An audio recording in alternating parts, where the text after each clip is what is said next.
या प्रज्ञा मैम आप सुन पा रही हैं? जी, जी sir. Okay, are you comfortable and ready? जी, Yes, जी okay. Sir. Introduce yourself. Sir, as you know I am Pragya Tiwari. Just hold I on, completed. Just hold on. शुहि कौन अभी जुड़ी कौन थी? जो भी जुड़ी थी, मुझे नाम भूलने की प्रॉब्लम है। मैम एक चीज़ मैं और मेंशन किया जब मैंने कहा कि इंट्रोड्यूस योरसेल्फ, आप जुड़ी हैं ना अभी?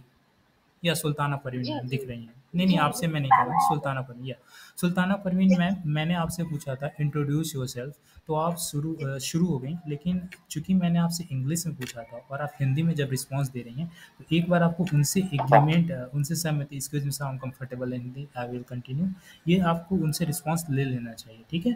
तब आप कंटिन्यू करिए हिंदी में। नो वरी, आप हिंदी में कर सकते हैं, लेकिन उनसे अनुमति ज़रूर ले लीजिए, राइट? तो ये गुड वे होता है, मैनरेबल वे होता है, राइट? मैंने ध्यान नहीं दिया सर। ओके, नो, नो, हाँ। It's okay, okay. नहीं, यही सब चीज़ें तो ध्यान नहीं देने का थोड़ा ये पॉइंट आउट है। Okay, sorry for interrupt Pragya ma'am, yeah continue, introduce yourself. Sir, as you know, I'm Pragya Tiwari. I'm completed my UG PG with psychology, and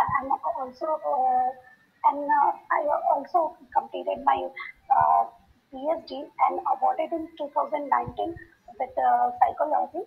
And currently, I'm working in a district hospital, Gazipur district.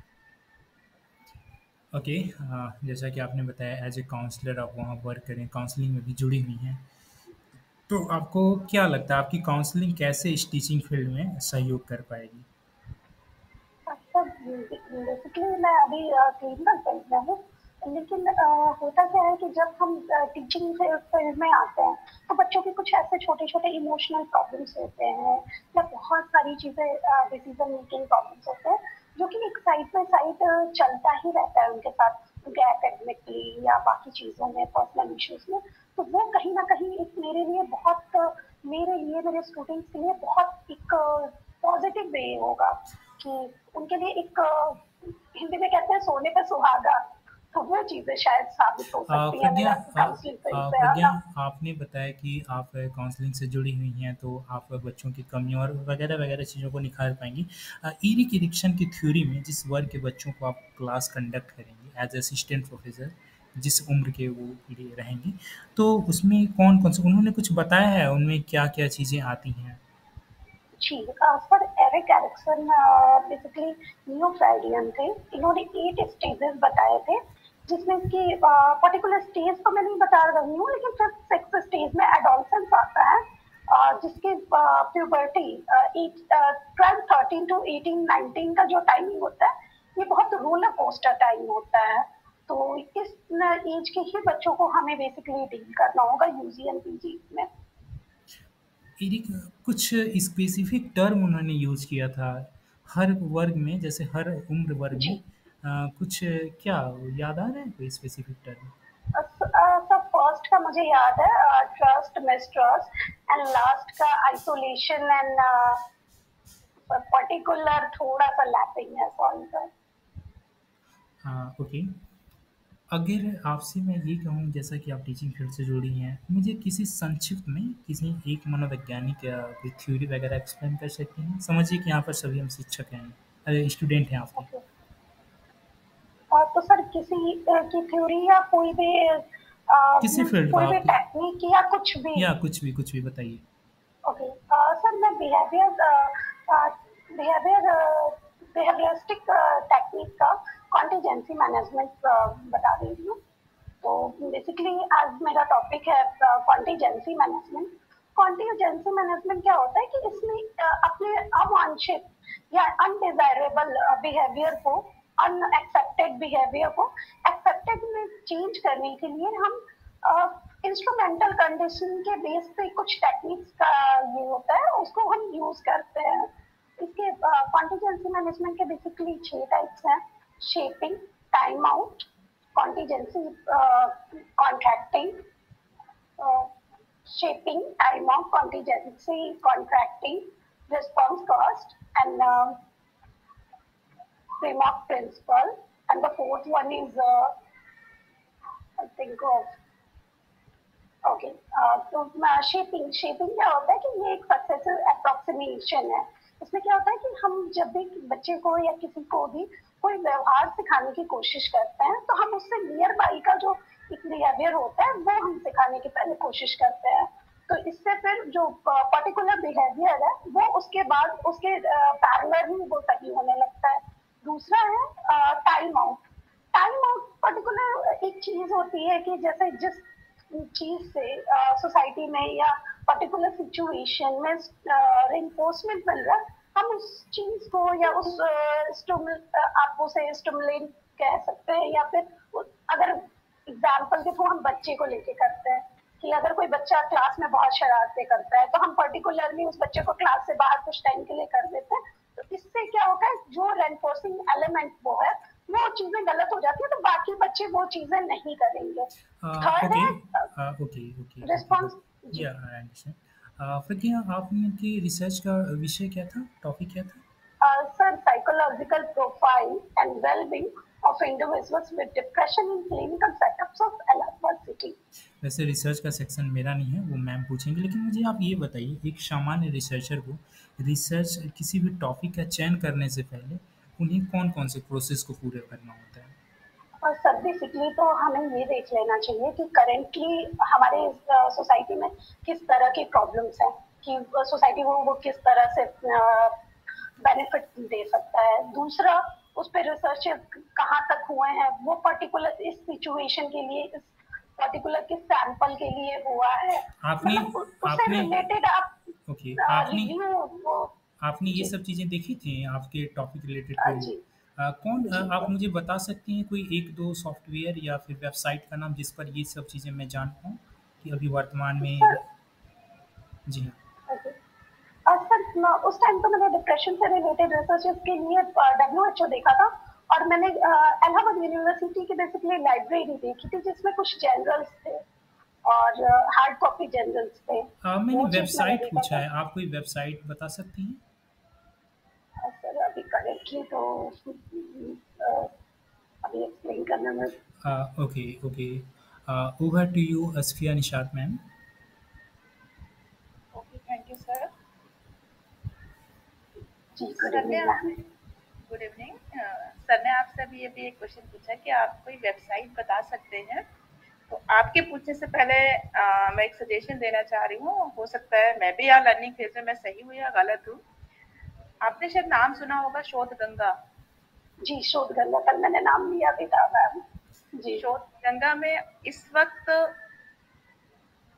Thousands में आपको thesis available मिलेंगी। जी ma'am. आपको complete thesis मिलेंगे। Apart from that शोध गंगोत्री। और अभी नया में एक शोध चक्र आया है, ठीक है? मैंने कल भी और आपसे पूछा था। और एक ये सामान्य रिसर्चर कोई भी अगर रिसर्च कर रहा है, तो उसे वहाँ पर तो कम से कम जाना ही चाहिए कि उससे आपने बताया इलाहाबाद यूनिवर्सिटी देखा, ये देखा। वहाँ पर आप जाएँगे तो तमाम यूनिवर्सिटीज़ के अन्य-अन्य रिसर्चेज़ पड़े हुए हैं, ठीक है? तो इससे जी ये कहीं न कहीं पता चल रहा है कि आपने अच्छे से देखा नहीं है। 1-2 रिव्यू स्पेसिफिक अच्छे जगह से नहीं देखा दिया है जी और सर। उस आधार पे आपने डिसाइड कर लिया, चलो ये टॉपिक नवीन है, ले लेते हैं, राइट? ये टॉपिक ले लेते Yes, हैं। yes. Okay, over to ma'am. Yeah, continue, Asfiya ma'am. Yes, thank you sir, thank you sir. Ma'am आपने अपना टॉपिक बताया, तो आप मुझे ये बताइए कि वेलबींग की किस स्केल को या किस साइकोलॉजिस्ट को आपने एक्सप्लेन किया था अपने इंट्रोडक्शन में, अपनी थीसिस में? मैम मैंने नागपाल एंड सेन 1992 की एक स्केल है जिसको मैंने यूटिलाइज किया था। ओके, उससे कुछ एक्सप्लेन करेंगे कि उसमें कितने डायमेंशंस थे? मैम उस पर 11 डायमेंशंस थे, जिसमें wellbeing positive effect, wellbeing negative effect and perceiving about yourself करके 11 डायमेंशंस थे। Can you explain 11 dimensions? Ma'am अभी 11 तो नहीं मुझे याद है इट्स मैम, ओके, लेकिन इट्स ओके। वेलबींग में एक बहुत फेमस रिसर्चर्स का वर्क है, राइट, क्या आप बताएं? आई थिंक रिप, राइट का है। यस, राइट यस, का यस, यस, रिप का है, जी जिनका कि वेलबींग में बहुत ही इम्पोर्टेंट रोल रहा है। उन्होंने 6 डायमेंशंस दिए, उसे एक्सप्लेन किया है। अब आप मुझे ये बताइए कि आपने सैंपल इलाहाबाद सिटी, आपके सैंपल कलेक्शन का प्रोसीजर क्या था? मैम मेरा पर्पज सैंपलिंग था। ओके, आपका पर्पसिव सैंपलिंग था। आपका सैंपल एडोलेसेंस था, क्या बताया आपने? Clinical area, okay okay, sorry, yes yes, याद आ गया मुझे। वो क्लिनिकल आपने फील्ड में था मैम, बेसिकली प्राइवेट क्लिनिकल। आपकी क्वांटिटेटिव एनालिसिस, आपकी क्वांटिटेटिव रिसर्च थी या क्वालिटेटिव रिसर्च थी? अब मैम मेरे रिसर्च में दोनों चीजें हैं। साइकोलॉजिकल प्रोफाइल जो मैंने बनाया है वो क्वालिटेटिव रिसर्च का पार्ट है, और कुछ मैंने इसमें एनालिसिस भी किया जो क्वांटिटेटिव एनालिसिस है। जैसे रोशाक के 6 पार्ट्स को, 6 पर्टिकुलर थिंग्स को लेके मैंने क्वांटिटेटिव एनालिसिस किया है वेलबींग के साथ और पर्सनैलिटी, जी, वेलबींग के साथ। मीन्स आपने बोला कि आपने क्वालिटेटिव एंड क्वांटिटेटिव दोनों ही तरह की रिसर्च की है। तो क्वालिटेटिव में आपने कौन से टेस्ट यूज, कौन से मेथड यूज किए, और क्वांटिटेटिव में आपने कौन से टेस्ट यूज किए? मैम क्वालिटेटिव में बेसिकली मैंने MMSE एक एक्स्ट्रा यूज किया था, और आइजन digit span series test use किया था, और इसके लिए मैंने केस स्टडी प्रिपेयर की थी उनकी, जिसका मैंने एक ओवरऑल इन ब्रीफ प्रोफाइल बनाया था। मैम मेथड क्या था? I am asking about the qualitative method. Qualitative के लिए ना ma'am, case study. Yes ma'am, qualitative के भी टाइप्स होते हैं। आपकी नैरेटिव है, आपकी कॉन्टेक्स्ट बेस्ड है, आपकी कंटेंट बेस्ड है। क्वांटिटेटिव में क्या किया था आपने? कोई बात नहीं, थोड़ा सा टिपिकल पार्ट है। क्वांटिटेटिव का क्या था मैम आपका? क्वांटिटेटिव में मैम मैंने कोरिलेशन किया है, मीन एसडी एंड अनोवा किया है। Mean SD and ANOVA, correlation mean SD और अनोवा। मीन एसडी आपकी फाइंडिंग क्या है? ये कोरिलेशन जब आपने किया, कोरिलेशन की फाइंडिंग बताइए मैम आप। मैम कोरिलेशन बेसिकली मेरा डेमोग्राफिक डिटेल में सिग्निफिकेंट नहीं आ पाया था, बट डायमेंशंस के साथ, वेलबींग के साथ मेरा जो भी मेरे 4 लेवल ऑफ डिप्रेशन थे, minimal, mild, moderate and severe, उनका नेगेटिवली कोरिलेशन आया था वेलबींग के साथ। एंड पर्सनालिटी पैटर्न में, जी ठीक है मैम, आपका नेगेटिव कोरिलेशन आया, उसके बाद आपने कोई और एनालिसिस यूज की? जी, उसके बाद अनोवा आपने क्यों यूज किया था? किस चीज में अनोवा यूज करते हैं? बेसिकली उन दोनों के बीच में कॉरिलेशन से डायरेक्शन पता चलता है, बट अनोवा से उसका आप सिग्निफिकेंस पता चलेगा। ओके, आप अभी इस चीज पे और थोड़ा सा काम कीजिए। बेसिकली अनोवा आप जहाँ पर यूज करते हैं, जब आपको किसी दो चीजों में डिफरेंस देखना होता है जी, तब आप अनोवा यूज करते हैं, और कोरिलेशन आप वहां पर यूज करते हैं जहां पर आपको दो चीजों में रिलेशनशिप देखनी हो। और बहुत इंपॉर्टेंट चीज ये है कि अनोवा डिफरेंट चीज में यूज होगा, कोरिलेशन दो डिफरेंट चीजों में यूज होगा। कोरिलेशन जब आपका सिग्निफिकेंट आ गया, तब फिर फर्दर आपको जाना है रिग्रेशन में। आप उसे किसी चीज को बीच मझधार में नहीं छोड़ सकते। तो आप इसे थोड़ा सा और यहाँ पर वर्क कीजिए। और आपने अभी बोला कि आपने पर्पसिव सैंपल या कन्वीनियंस सैंपल यूज की थी, और आप अनोवा यूज कर रहे हैं। आप हमें अनोवा बताइए, पैरामेट्रिक टेस्ट है या नॉन पैरामेट्रिक टेस्ट है? अनोवा पैरामेट्रिक टेस्ट है मैम। Can you please explain the assumptions of parametric test? Parametric test उनको कहते हैं जिनमें कोई रूल रेगुलेशन लाइक पैरामीटर्स के बेस पे मीन, टी और अनोवा पैरामेट्रिक टेस्ट होता है मैम। पैरामेट्रिक के कुछ assumptions होते हैं, कुछ पॉइंट्स होते हैं, वो फुलफिल हो रहे होते हैं तब आप पैरामेट्रिक में जाते हैं, अदरवाइज आप नॉन पैरामेट्रिक में जाते हैं। अच्छा, अभी आपने शायद सुना होगा कि सुहीना मैम ने पूछा था कि मीन, मीडियन, मोड। आपने बोला कि मीन और अनोवा यूज किया, मीडियन यूज किया। नॉर्मल प्रोबेबिलिटी कर्व में इनकी पोजीशन क्या होती है, मीन, मीडियन, मोड की? मीन मीडियन मिड में आएगा, बिल्कुल बीच में आएगा, बिकॉज नॉर्मल प्रोबेबिलिटी कर्व हमेशा वो एक बेल के शेप में आता है। इसमें mean, median and mode. Ma'am centre में आएगा, इसे सेंट्रल टेंडेंसी भी कहते हैं। Yes, this is called the measures of central tendency. Ji.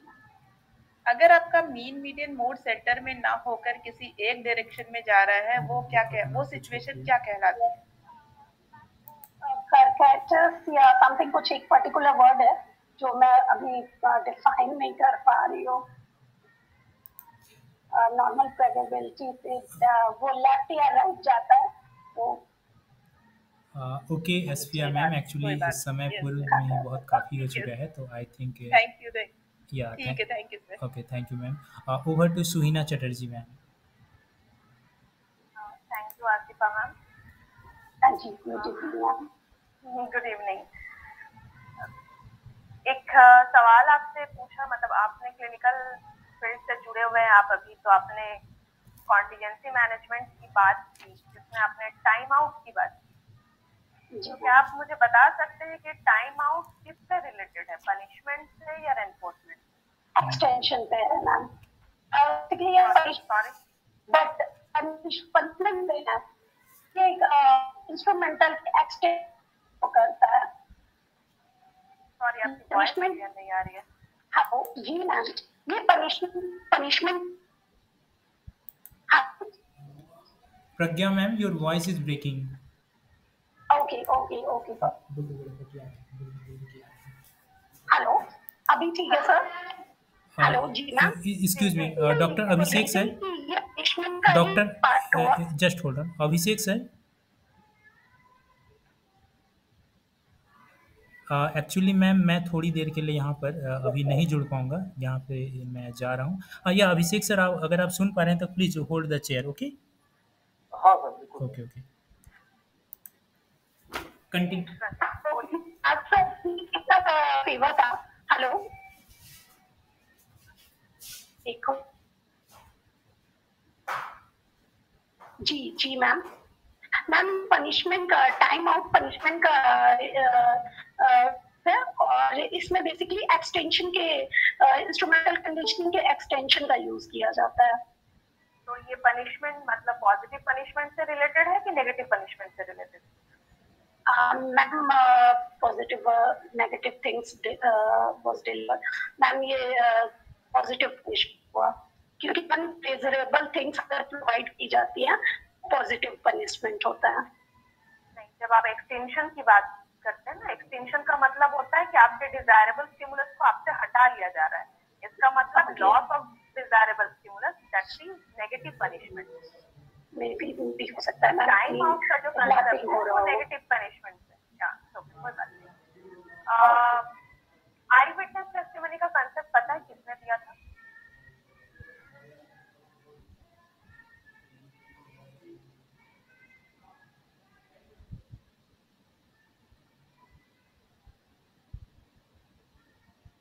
Hello,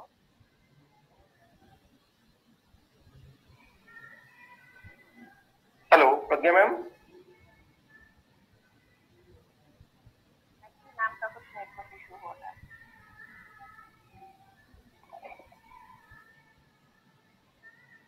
hello Pragya ma'am, क्या आप सुन पा रही हैं हमें?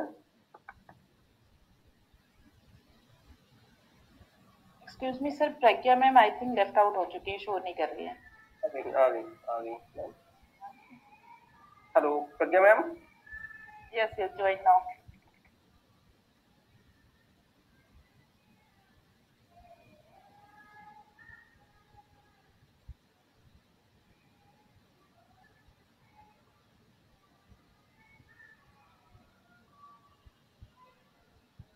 हेलो हेलो प्रज्ञा मैम, क्या आप सुन पा रही हैं हमें? आप एक बार अपना माइक अनम्यूट कर लीजिएगा अगर आप सुन पा रही हैं तो।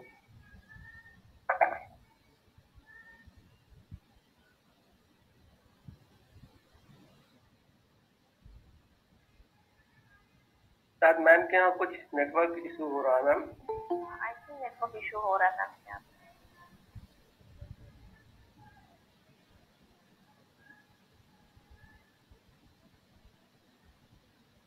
2 मिनट वेट कर लेते हैं, उसके बाद फिर सेशन को आगे बढ़ाते हैं।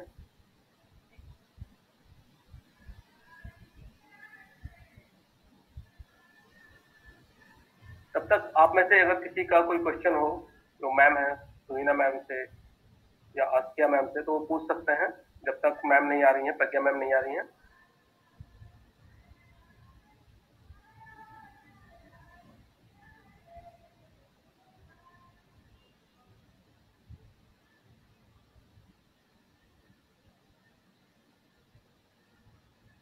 किसी का कोई क्वेश्चन मैम से?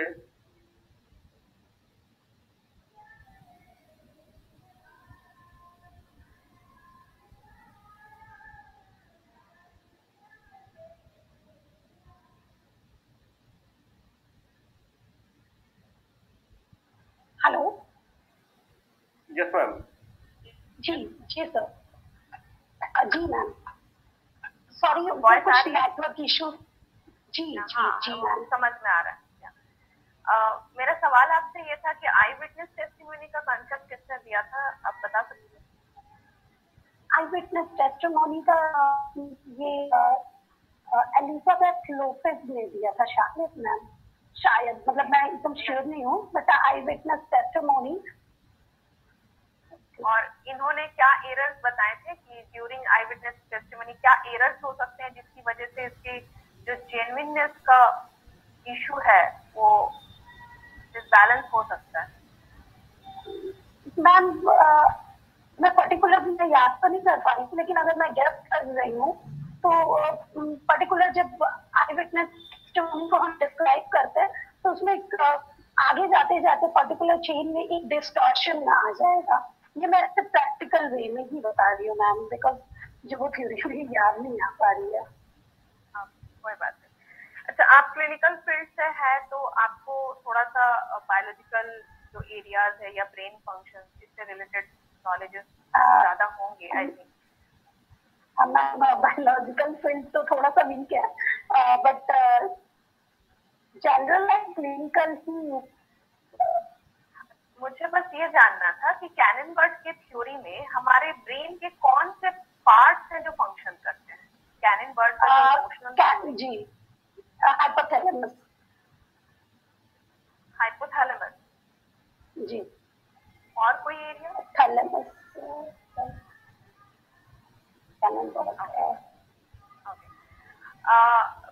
वॉकिंग थ्योरी का कंसेप्ट के बारे में आपने सुना है? जी मैम।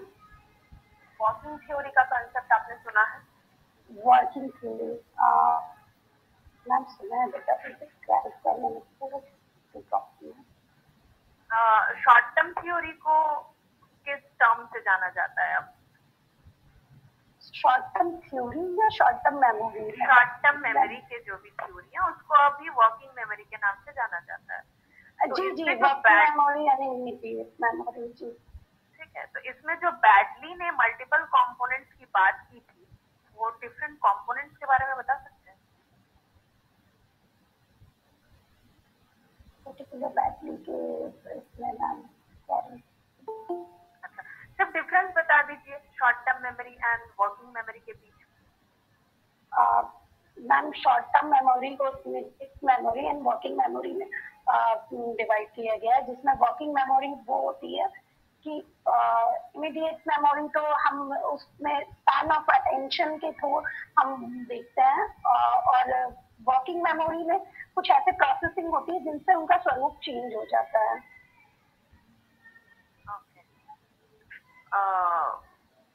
आप पर्सनालिटी के ओशन मॉडल के बारे में सुना है, पढ़ा है? पर्सनालिटी का जिसको ओशन मॉडल।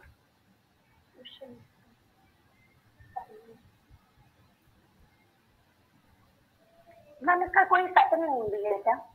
हाँ, एक 5 factor model. Could you please? जी जी, ये मैक्रा थ्योरी है मैम, जिसे ओसीएन के कोडिंग के थ्रू हम करते हैं। इसमें openness, OCEAN openness, conscientiousness, neuroticism,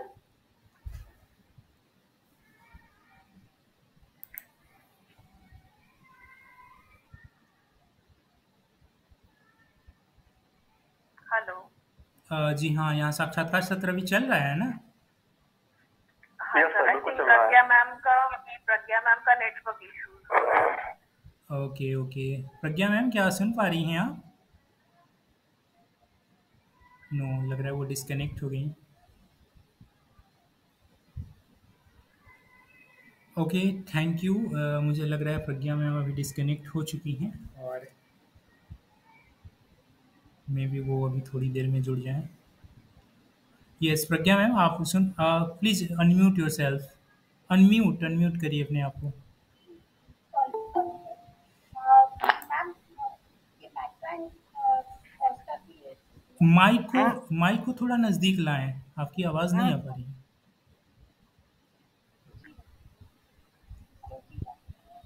बिल्कुल नहीं आ पा रही है।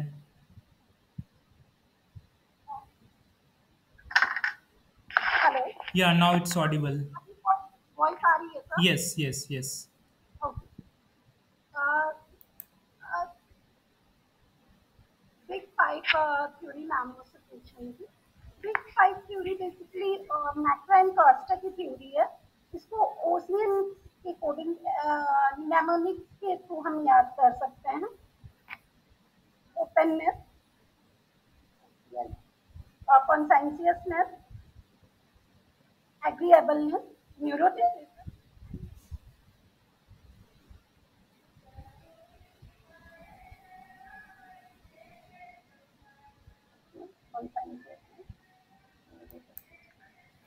चलिए कोई बात नहीं। ग्रेवन प्रोग्रेसिव मैट्रिसेस, इसके बारे में आपने सुना है? ये जी। किस टाइप का इंटेलिजेंस टेस्ट है? वर्बल है, नॉन वर्बल है, परफॉर्मेंस है, नॉन लैंग्वेज है? ग्रेवन्स प्रोग्रेसिव मैट्रिक्स की परफॉर्मेंस टेस्ट है मैम। नहीं, ये नॉन वर्बल इंटेलिजेंस टेस्ट है। नॉन वर्बल इंटेलिजेंस टेस्ट जिसमें वर्ड्स के इस्तेमाल नहीं होते हैं, और परफॉर्मेंस टेस्ट में वर्ड्स के इस्तेमाल भी नहीं होते हैं और आपको इसमें मैनिपुलेशन करके काम करना होता है। तो सबसे पहला नॉन वर्बल इंटेलिजेंस टेस्ट जो था ये रेवन प्रोग्रेसिव मैट्रिसेस का ही test. Okay, Spearman two factor theory के बारे में बता सकते हैं? Spearman two factor theory.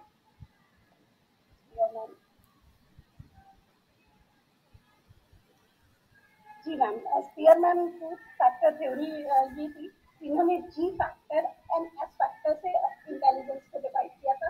General factor वो होता है जिसमें कि हम सारी चीज़ों को करने की कैपेसिटी होती है, सारे काम को करने की। जैसे कि पर्टिकुलर सारे काम डेली रूटीन की चीज़ें हैं। और स्पेसिफिक में होता है कि कोई एक अच्छा सिंगर हो सकता है और कोई एक अच्छा डांसर हो सकता है, कोई एक अच्छा टीचर हो सकता है। तो स्पेसिफिक। अच्छा, बस मुझे इतने बताए, बस एक लास्ट सवाल ये बता दीजिए कि किसी इंसान में कितने जी फैक्टर होते हैं और कितने एस फैक्टर होते हैं? जी फैक्टर एक होता है मैम, ये एग्जैक्टली जी फैक्टर एक होता है और एस फैक्टर? मैम ये मैं गैस कर रही हूँ, तो आइडिया नहीं है। ओके, कोई बात नहीं। Thank you Pragya, that's all यहाँ तक। Yes, thank you so much Pragya ma'am. जैसा कि आप तीसरी चौथी बार दे रही हैं और आप इनसे बहुत कुछ सीख पाई होंगी। एक चीज़ और, जैसे कि आपने काउंसलिंग वगैरह से रिलेटेड अपनी टीचिंग प्रोफेशन को जोड़ना चाहा, तो उसको थोड़ा और उसको और अच्छे से इस प्रश्न का तैयार कर लीजिए। और दूसरी चीज़, मैंने आपसे एरिक एरिक्सन की थ्योरी पूछा। आई थिंक आपको एरिक एरिक्सन की थ्योरी पता है, मुझे जहाँ तक लग रहा है। लेकिन मैंने आपसे पूछा कि एरिक एरिक्सन थ्योरी में जो कॉमन टर्म्स यूज़ किए गए हैं, आप बता सकते हैं वो क्या है? एक्चुअल में मैं जो है ना, रिचुअलाइजेशन, कर्मकांडता, रिचुअलिज़्म, राइट? वो चीज़ें मैं जी हाँ, वो चीज़ें मैं पूछ रहा था और वो चीज़ आप कभी डिनोट ही नहीं की कि ये चीज़, चूँकि हर उन्होंने बताया कि हर शैशवावस्था में, ठीक है? जितने भी अलग-अलग तरुणावस्था है, किशोरावस्था है, हर में अलग-अलग मतलब कुछ कॉन्फ्लिक्ट्स आए हैं, कुछ रिचुअल्स आए हैं, ये चीज़ें मैं पूछ रहा था, वो चीज़ आप थोड़ा मिस की। तो थोड़ा टर्म्स में, ठीक है? जो कॉन्सेप्चुअल चीज़ें, वो चीज़ थोड़ा कैच करिए। और एक गलती आपने फिर की, मैं देखा 1-2 उत्तर देते समय कि आपको जब जवाब नहीं पता है तो उससे गेस करते, जैसे अभी लास्ट वाले पे तो कहा कि मैं गेस करना चाहूँगी, लेकिन इससे पहले ही जो रिस्पॉन्स था आपका किसी प्रश्न के उत्तर में, जो कि आपका शायद राइट आंसर नहीं था, लेकिन आपने उसका उत्तर दिया, तो ऐसे उत्तर देने से बचें। अगर नहीं जानिए तो गेस करके कहें, ठीक है, विदाउट गेस कहे हुए, और आप गेस करें और गलत उत्तर दें, ये नेगेटिव पॉइंट है। ओवरऑल अच्छा था मैम, थोड़ा और मेहनत करें। Best of luck for your UPSC. Over to Shuhina ma'am.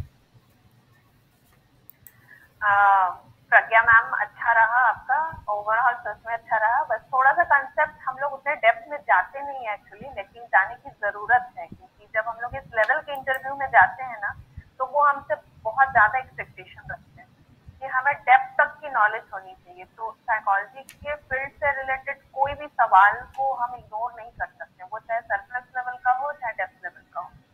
तो आप थोड़ा सा और अपने आप को पॉलिश कर लेंगे तो आई थिंक बिल्कुल परफेक्ट हो जाएगा।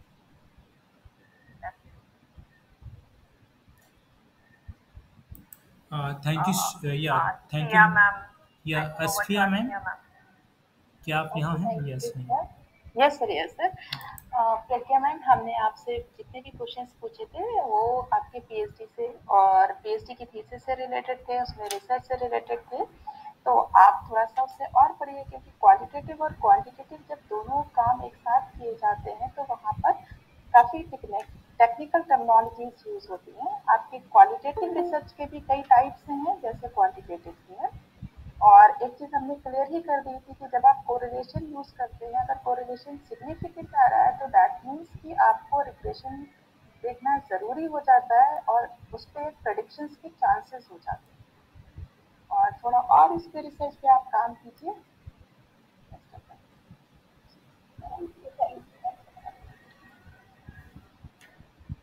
मेरा एक क्वेश्चन सुहिना मैम से है, बिकॉज वी ऑल आर